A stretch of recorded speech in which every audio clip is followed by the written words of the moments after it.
Hello friends, तो चलते हैं आज स्टार्ट करते हैं क्लास 10 का मोस्ट इम्पॉर्टेंट टॉपिक्स जो हम लोग 3 चैप्टर जो पढ़ रहे थे, दो चर वाले रैखिक समीकरण। उसका मोस्ट इम्पॉर्टेंट एक टॉपिक है जिसका टॉपिक का नाम क्या है, विलोपन विधि। विलोपन यानी एलिमिनेशन मेथड। विलोपन विधि से हम लोग कैसे किसी इक्वेशन को सॉल्व करते हैं, इसको आज हम लोग डिटेल में पढ़ने वाले हैं। इससे पहले हम लोग ग्राफीय मेथड से कैसे किसी भी इक्वेशन को सॉल्व करते हैं डिटेल में पढ़ लिया। जो भी बच्चा अगर वो ग्राफीय मेथड नहीं देखा है वो हमारे चैनल प्रज्ञा स्टडी मोटिवेशन पर जाकर के देख ले। वो उसे आसानी से एक्सप्लेन किया गया कैसे ग्राफीय विधि से दो चर वाले एक समीकरण को सॉल्व किया जाता है। तो आज हम लोग सीखेंगे कि विलोपन विधि से किसी भी इक्वेशन को कैसे सॉल्व किया जाता है। तो चलिए देर ना करते हुए हम लोग स्टार्ट करते हैं। इस चैप्टर का क्या नाम है? चैप्टर का नाम है विलोपन विधि, सॉरी चैप्टर 3 है जिसमें इस टॉपिक का क्या नाम है, विलोपन विधि, जिसे एलिमिनेशन मेथड बोलते हैं। एलिमिनेशन मेथड के माध्यम से हम लोग कैसे किसी भी इक्वेशन को सॉल्व करते हैं, चलिए आसानी से हम लोग आज जानने वाले हैं। तो चलिए क्वेश्चन आपके एनसीईआरटी का जो क्वेश्चन है जो विलोपन विधि से सॉल्व करना है उसको हम लोग देख लेते हैं। उसके बाद हम प्रतिस्थापन विधि सॉल्व करेंगे और प्रतिस्थापन विधि के बाद ब्रजगुणन विधि को सॉल्व करेंगे। ठीक है,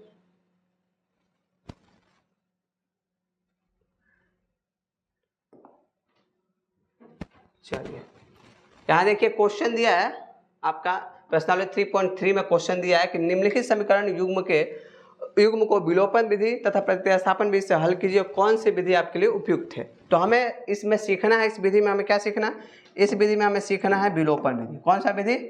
हम लोग विलोपन विधि को सीखेंगे और नेक्स्ट वीडियो में हम लोग सीखेंगे प्रतिस्थापन विधि के बारे में। तो विलोपन विधि यानी एलिमिनेशन मेथड के बारे में तो हम लोग जानेंगे विलोपन विधि को, कि विलोपन विधि में कैसे किसी भी इक्वेशन को हम लोग आसानी से सॉल्व करते हैं। आपका पहला क्वेश्चन यहाँ दिख रहा होगा x + y = 5 और क्या है 2x - 3y = 4। तो इसको हम लोग देखेंगे कैसे सॉल्व करते हैं। ठीक है,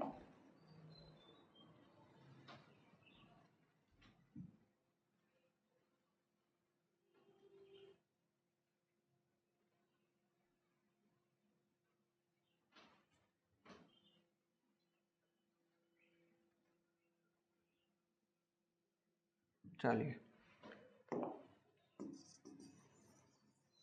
इसे हम लोग कैसे सॉल्व करते हैं देखिएगा ध्यान से। पहला क्वेश्चन आपका क्या है? क्वेश्चन है x + y = 5। क्वेश्चन नंबर 1 है x + y = 5 और दूसरा इक्वेशन क्या दिया? दूसरा इक्वेशन आपका दिया है 2x - 3y = 4। इसे किससे विधि से? विलोपन विधि से। विलोपन कहने का मतलब कि किसी चीज को एक को विलुप्त कर देना, यानी एक को हटा देना, एलिमिनेट कर देना। एलिमिनेट का मतलब समझते हैं ना, एलिमिनेशन का मतलब कि किसी को उसमें से हटाना है, यानी x को हटाइए या तो y को हटाइए। किसी चीज को हटाइएगा, अगर x को हटाते तो y का वैल्यू आने वाला और y को हटाइएगा तो x का वैल्यू आने वाला। तो चलिए यहाँ पे आपका इक्वेशन 2 दिया है तो इसे लिख देंगे। इसे क्या मान लेंगे? इसे मान लेना हमें, इसे मान लेंगे इक्वेशन फर्स्ट और इसे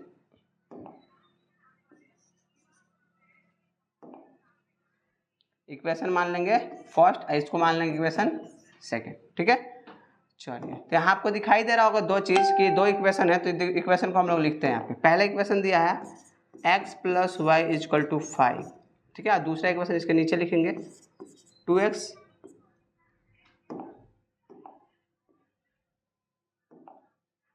- 3y = 4। आपको दिखाई दे रहा होगा यहाँ पे कि ये देखिए, ये दोनों अगर सेम रहता तो कट सकता था, ये दोनों सेम रहता तो कट सकता था, लेकिन यहाँ पे दिखाई दे रहा है कि दोनों क्या है, दोनों डिफरेंट है। तो इसको क्या करना पड़ता है, इक्वेशन में किसी एक को हम लोग क्या करना पड़ता है, इसके कोफिशिएंट को देख करके ध्यान से ऐसे क्या करना पड़ता है, इक्वल करना पड़ता है। तो इक्वल कैसे करते हैं ध्यान दीजिए। यहाँ अगर यहाँ पे कुछ नहीं है तो क्या है, यहाँ कुछ नहीं है तो क्या है, 1 है। तो देखिए इसके x के गुणांक को इससे मल्टीप्लाई करते हैं, यानी यहाँ जो भी कुछ भी नहीं है तो 1 है, तो 1 से क्या करेंगे, इसमें मल्टीप्लाई करेंगे और इसके गुणांक को इससे मल्टीप्लाई करेंगे। यानी यहाँ पे दिखाई दे रहा है आपको कि पहला दिख रहा है कि यहाँ कुछ नहीं था, 1 था, तो 1 से नीचे वाले में सब में मल्टीप्लाई करेंगे और दूसरे वाले इक्वेशन के फर्स्ट वाले से सब में मल्टीप्लाई करेंगे। तो इससे क्या होगा, x आपका इक्वल हो जाएगा। कैसे? देखिए इससे मल्टीप्लाई करिए तो क्या आएगा, इससे इसमें मल्टीप्लाई करेगा तो क्या होगा 2x प्लस इससे इसमें मल्टीप्लाई करेगा तो क्या आएगा 2y = इससे इसमें मल्टीप्लाई करेगा तो क्या आएगा 10। दूसरा में देखिए यहाँ पे इससे मल्टीप्लाई करेगा, 1 में 2 से करेगा तो क्या आएगा 2x माइनस है तो माइनस, 1 में 3 से करिएगा तो क्या आएगा 3y इक्वल टू 1 में 4 से कीजिएगा तो क्या आएगा 4 आएगा। यानी आपका दिखाई दे रहा हो कि ये दोनों आपका क्या हो गया, आपका क्या एकदम इक्वल हो गया। इक्वल जब हो गया तो आप क्या कीजिएगा, यहाँ पे देखिए, आप यहाँ पे अंडरलाइन करना है और यहाँ प्लस दिया, क्या दिया यहाँ पे माइनस, यहाँ कुछ नहीं दिया तो क्या कर सकते हैं आप माइनस लिख सकते हैं। यहाँ पे माइनस है तो क्या लिख सकते हैं प्लस, और यहाँ पे क्या प्लस है तो क्या लिखिएगा माइनस। यानी साइन को चेंज करना है। अगर यहाँ प्लस दिया ऊपर नहीं देखना, यहाँ प्लस दिया तो माइनस, माइनस दिया तो प्लस, प्लस दिया तो माइनस।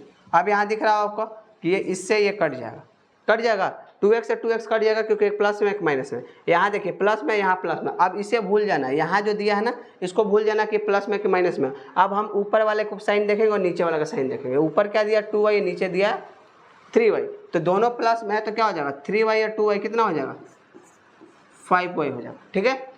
और यहाँ प्लस में, यहाँ पे माइनस में, तो प्लस माइनस क्या हो जाएगा, प्लस माइनस क्या आ जाएगा आपका प्लस माइनस माइनस। यानी 10 में से 4 जाएगा तो क्या बचने वाला, 10 में से 4 जाएगा तो आपका बचेगा क्या 6।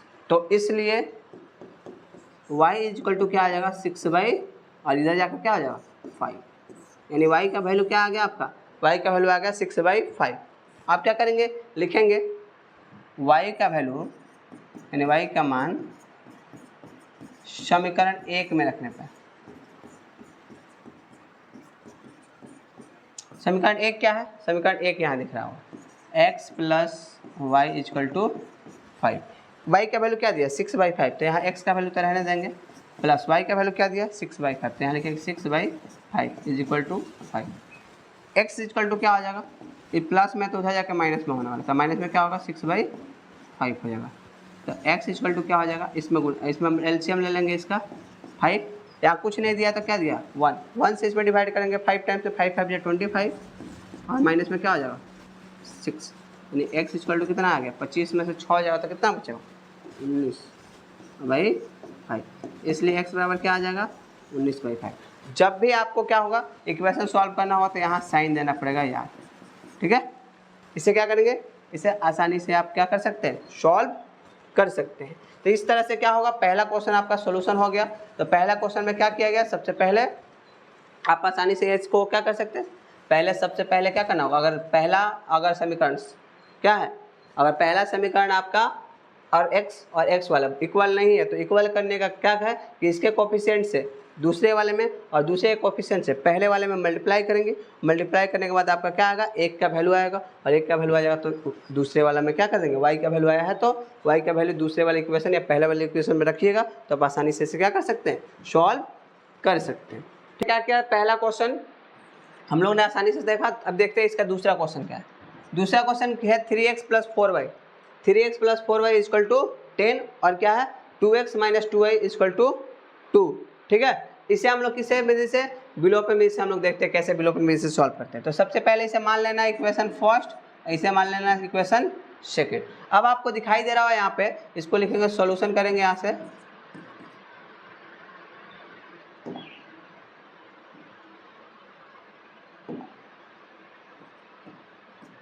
क्या करना है यहाँ पे, आप देखिए यहाँ पे पहला 3 है, यहाँ पे 2 है, यानी दोनों आपस में बराबर नहीं है। जब बराबर नहीं है तो पहले वाले x के गुणांक से दूसरे वाले में मल्टीप्लाई करते हैं। क्या करते हैं दूसरे वाले में, तो क्या हो जाएगा यहाँ पे लिख देंगे 3, और दूसरे वाले से पहले वाले में मल्टीप्लाई करेंगे। पहले वाले में क्या हो जाएगा, पहले वाले में हो जाएगा आपका 2।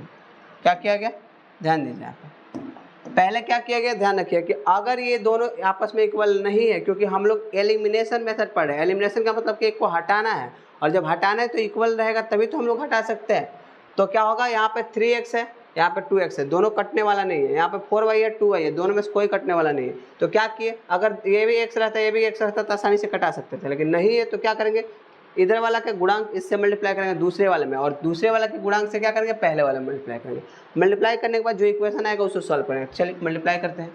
आप यहाँ से कीजिएगा, इससे मल्टीप्लाई तो क्या होगा 3 2 6, यानी क्या हो जाएगा आपका 6x, ठीक। प्लस है तो प्लस, यहाँ पे 4 2 8y इक्वल टू 10 2 कितना हो जाएगा 20 हो जाएगा, ठीक है। दूसरे वाले में गुणा कीजिएगा तो क्या होगा 3 2 6x, माइनस है तो माइनस, 2 3 6y, यहाँ इक्वल हो जाएगा 3 2 6 हो जाएगा, ठीक है।